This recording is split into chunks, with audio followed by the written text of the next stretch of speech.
Chairman Wiggum, Vice Chairwoman John, Ranking Member Kelly, and members of the committee.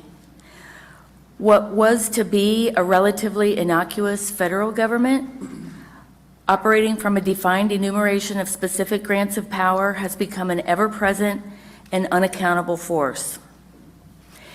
It is the nation's largest creditor, debtor, lender, employer, consumer, contractor, grantor, property owner, tenant, insurer, healthcare provider, and pension grantor.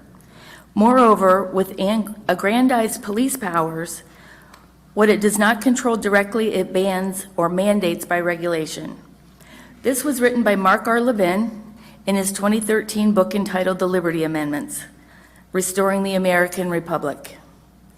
We have witnessed nonstop spending, taxation, and borrowing from our nation's futures by both parties. Between 2010 and 2012, there were 69 bankruptcy filings of U.S. cities, towns, and counties. At the time, this led me to wonder how close we may be to a state declaring bankruptcy, and what would happen if our country continued to print unsecured money or lose its ability to borrow.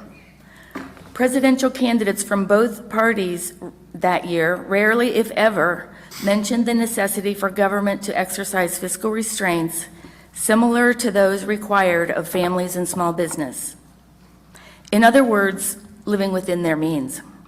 Fast forward 10 years to today, in which elected officials have easily and quickly transitioned to budgeting for trillions, not billions, which replaced millions all in my lifetime. This astonishing fact has created a psychological disconnect between taxpayers and tax spenders in our government. I'm concerned to see elected officials in many states and at every level let their citizens down. Congress passes laws that they haven't had time to read and that don't apply to them. It's becoming normalized for presidents of both parties to rule by executive order, to impose mandates, or to incentivize states with money to act as enforcers of illegal acts. Judges increasingly show bias and refuse to hear credible cases.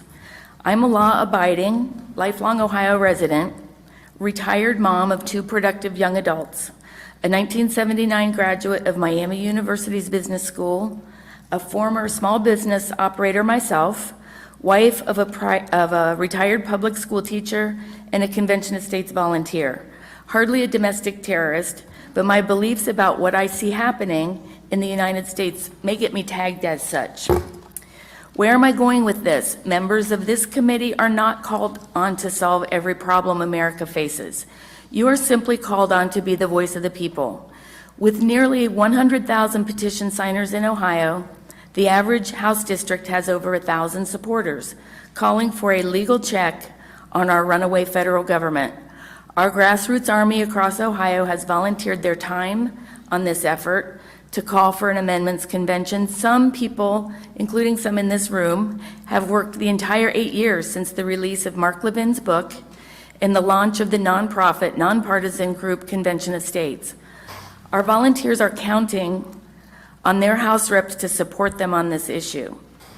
My request today is that you in this committee vote yes to pass HJR 1.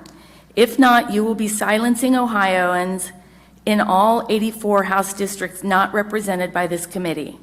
Please allow the conversations our volunteers are having with their own legislators to continue. Every citizen in Ohio should be represented when the final floor vote is taken on HJR 1, because this resolution has the power to determine the future of our representative republic. HJR 1 offers the unique possibility to correct some of the previously mentioned abuses of an unaccountable federal government by focusing on one of the greatest checks of all, restoring the powers reserved for the states.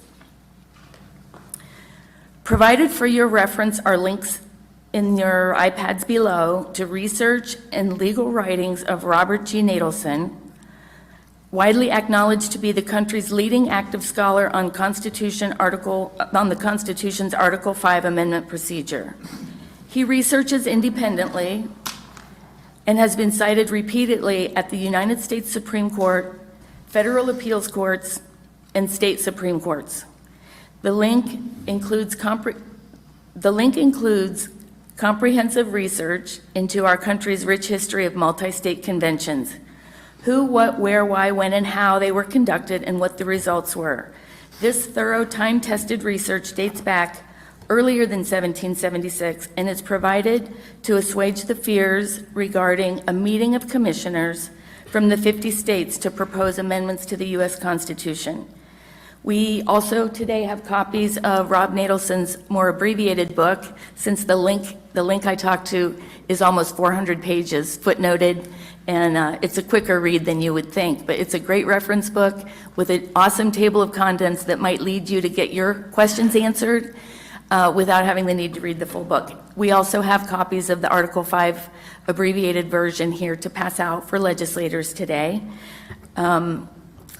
I thank you for your service to Ohio and for this opportunity to share with the committee my confidence in Article 5 and my faith in the American people working through this, the People's House, to restore our country.